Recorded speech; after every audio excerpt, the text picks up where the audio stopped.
Olá, que bom ter a sua companhia para essa nossa análise. Hoje a gente mergulha num sentimento que, nossa, talvez seja universal, né? O cansaço. É aquele esgotamento que vai além do físico. Exato. E as fontes que a gente recebeu tocam num ponto central. Como é que se encontra descanso, suficiência em Cristo quando a gente se sente assim, completamente sobrecarregado? Exato. E o que temos aqui é uma coleção de reflexões, assim, devocionais, que juntas pintam um quadro muito rico, sabe? E até radical, de certa forma. Radical. Em que sentido? Elas vão desde a ideia de, tipo, parar de lutar contra a corrente, até a suficiência de Jesus, mesmo quando parece que faltam os ingredientes mais básicos para a vida. A nossa missão aqui é entender as chaves para esse descanso que as fontes apresentam. Ok, vamos lá então. A primeira ideia que me pegou foi uma que é quase um paradoxo.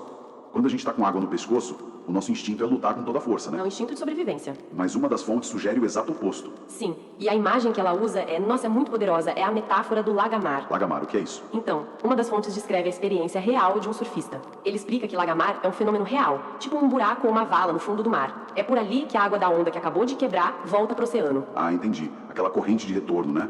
Que é super perigosa. Isso mesmo. Ela cria uma correnteza fortíssima que pode puxar uma pessoa pra longe da praia, pro fundo. É uma imagem meio aterrorizante. E o que ele viu que gerou essa reflexão toda? Ele viu aquela cena clássica de pânico no mar. Uma mulher e um salva-vidas se debatendo assim, desesperadamente no meio dessa correnteza. Tentando voltar pra praia, imagino. Exato, tentando voltar pra parte rasa, lutando contra a água, mas não saíam do lugar. Parecia que a cada abraçada eles ficavam mais cansados, mais afundados. Era uma luta visivelmente inútil, sabe? Exaustiva. Nossa, isso é uma descrição perfeita de como a gente se sente às vezes, né? Lutando contra um problema financeiro, uma crise no casamento. Pressão no trabalho. Exato, e quanto mais a gente se debate, parece que mais cansado e sem esperança a gente fica. Totalmente. Mas aí vem o ponto crucial da reflexão, a virada da história. É a descoberta que ele fez depois. Que foi... E antes, ele entendeu o que estava acontecendo de verdade. Para se salvar dali, a mulher não precisava de mais força. A solução era não fazer nada. Espera aí. Como assim? A solução era não fazer nada? Só boiar. Isso vai contra tudo. É? Parece uma receita pro desastre, né? Mas aí que tá a sabedoria da coisa. Eles só precisavam parar de lutar. Simplesmente boiar. E o que aconteceria? A mesma correnteza que arrastou eles pro fundo, o lagamar, depois de completar o ciclo dela, ia levar eles de volta pra parte rasa, pra superfície. Caramba! Então, o mecanismo que parecia ser a ameaça era, na verdade, o transporte pra salvação. Precisamente. A mensagem central é: pare de se debater para tentar sobreviver. Descanse em Deus. A mesma tempestade que assusta, a mesma crise que te arrasta pro fundo, pode ser o veículo que Deus usa para te levar para um outro lugar. Um lugar de segurança. Exatamente. É uma ideia muito poderosa sobre confiança. Sobre parar de gastar energia à toa. É libertador pensar nisso. Mas eu fico pensando aqui. Como a gente confia nesse processo quando parece que não temos nem os recursos básicos, sabe? Quando parece que tá faltando o ingrediente principal pro milagre. Essa é a próxima questão. E ela é fundamental. E é para isso que outra fonte nos leva. Pro primeiro milagre de Jesus nas bodas de Caná. Certo, a transformação da água em vinho. Que geralmente a gente pensa, Lázaro, a cura do cego. Isso, os milagres mais espetaculares, talvez. Mas essa fonte encontrou algo extraordinário justamente nesse primeiro milagre. E o que foi? É uma perspectiva que geralmente passa batido. Para fazer vinho, Jesus não tinha o ingrediente principal. As uvas. Não tinha uva nenhuma na história. Nenhuma. Ele não acelerou um processo. Ele criou o vinho a partir de algo que não tinha nada a ver com o produto final, água. Ele fez vinho sem uvas. Quando você fala assim, o milagre ganha outra dimensão. Totalmente. Porque isso se conecta direto com a nossa sensação de incapacidade. A gente pensa, eu não tenho o diploma certo, não tenho dinheiro, não tenho perfil para essa vaga. A gente acha que precisa das uvas. E a reflexão vai mais fundo ainda. Ela conecta essa história com um texto lá em Colossenses que diz que nele tudo subsiste. Subsiste. E a palavra original em grego para subsistir é fascinante, não é só existir. A ideia é manter-se coeso, prover as próprias necessidades. É como se Jesus fosse autossuficiente, ele não precisou da uva, porque ele é a fonte de tudo. Ele é a própria uva original, entende? Nossa, então a lição não é traga suas uvas para Jesus transformar. A lição é que a presença de Jesus é o único ingrediente que importa. É isso, ele é a suficiência em pessoa. Me lembra aquele lance de buscar primeiro o reino de Deus e as outras coisas seriam acrescentadas. Talvez as uvas sejam essas outras coisas, né? Nossa preocupação não deveria ser a falta de uvas, mas garantir que Cristo esteja no centro da situação. Exato. Se a gente junta as peças, um padrão começa a surgir. Primeiro, a gente é convidado a parar de lutar, a boiar na graça. Certo, confiar no processo. Depois, a gente entende que Cristo é suficiente. Mesmo quando faltam os ingredientes que o mundo diz que são essenciais. Render-se e confiar na suficiência. As duas ideias exigem uma confiança gigante. Acredito que a terceira fonte nos dá o como, né? O lado prático disso. A história do jugo de Cristo. Isso mesmo. A terceira perspectiva vem daquela passagem super conhecida de Mateus 11. Vinde a mim, todos os que estáis cansados e sobrecarregados, e eu vos aliviarei. Um convite direto. E uma das fontes detalha muito bem as causas do nosso cansaço hoje. Não é só o trabalho físico.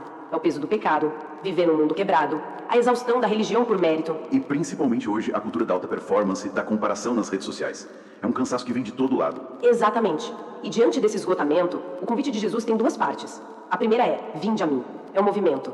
É dar as costas para tudo isso que cansa e se virar para ele. Mudar o foco. E isso, a fonte usa uma analogia ótima. Somos tipo uma caminhonete feita para carregar 1 tonelada, mas a gente insiste em botar 2. Estamos vivendo fora das especificações, sabe? Entendi. A gente tá sobrecarregado, porque tá usando a caminhonete errado.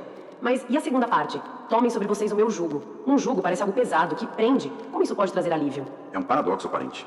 A chave é entender o que é um jugo. É aquela peça de madeira que une 2 bois, um mais velho e um mais novo, geralmente, Para que eles andem juntos. na mesma direção e, o ponto principal, no mesmo ritmo. O convite de Jesus não é para ele entrar no nosso ritmo maluco e abençoar nossos planos. O convite é pra gente colocar o pescoço no jugo ao lado dele e aprender a andar no ritmo dele. E qual é esse ritmo dele? O texto diz, manso e humilde. E a fonte explica isso de um jeito muito prático. Primeiro, a mansidão. É o oposto da ira, da ansiedade que vem da gente querer controlar tudo. Ah, tipo a raiva no trânsito. Exato. A fonte usa esse exemplo. Por que a gente fica com raiva no trânsito? Porque nosso plano de chegar em 15 minutos foi frustrado. A ira é um plano pessoal que deu errado. Faz todo sentido. Mansidão, então, é abrir mão desse controle. É confiar que o plano de Deus continua valendo, mesmo nos engarrafamentos da vida. Cansa demais tentar controlar tudo. E a humildade. A fonte resume a humildade de um jeito brilhante. É a atitude de poder dizer, eu não sei. É a postura do aprendiz. Exato. É muito cansativo ter que saber tudo, ter que acertar sempre, defender uma imagem de competência. A humildade te coloca num lugar de descanso, onde você é sempre um aprendiz do mestre. Não precisa ter todas as respostas. Essa ideia do jugo como um ritmo a ser aprendido é ótima. Mas ainda fica a pergunta, por que o jugo dele é leve? A vida continua pesada. Um diagnóstico, a perda de um emprego, é a pergunta final. E a fonte conclui com uma analogia fantástica. Pensa que você está numa mudança e precisa mover uma máquina de lavar pesadíssima. Aí chegam 3 homens muito fortes. Eles pegam a máquina, carregam todo o peso. E você? Você vai do lado com uma mão encostada, fingindo que está ajudando. Dando uma estabilidade só. Isso. Para quem olha de fora, você está carregando a máquina. Mas na verdade, você não está fazendo quase nenhuma força. Uau! O jugo é leve porque não somos nós que estamos carregando o peso principal. E Jesus quem está fazendo a força. Nós só caminhamos ao lado dele, no ritmo dele. O jugo é leve porque a carga mais pesada está nos ombros dele. Exatamente. Nosso trabalho é manter o passo com ele. Aprender esse ritmo manso e humilde. Então, juntando tudo, a gente começa com a imagem de quase se afogar e aprende que a salvação às vezes é parar de lutar e só boiar, confiando. A gente passa pela ideia de que não precisamos nos desesperar pela falta de uvas, porque Cristo é o único ingrediente que realmente importa. Isso. E por fim, a gente aprende que o descanso na prática vem quando a gente se alinha com Ele, caminhando no ritmo dele, deixando Ele carregar o peso de verdade. É uma jornada. Do desespero para a confiança, da falta para a suficiência e da sobrecarga para um descanso que se sustenta. E isso, bom, isso levanta um último pensamento para a gente refletir. Qual? Todas essas fontes, de um jeito ou de outro, nos convidam a abrir mão de algo. Do controle, da luta, dos nossos planos que a gente segura com unhas e dentes. A pergunta que fica é, qual seria a área da nossa vida hoje, onde o convite de Deus não é para tentar com mais força, mas simplesmente para a gente se render, colocar o pescoço no jugo ao lado dele e finalmente aprender o seu ritmo de descanso?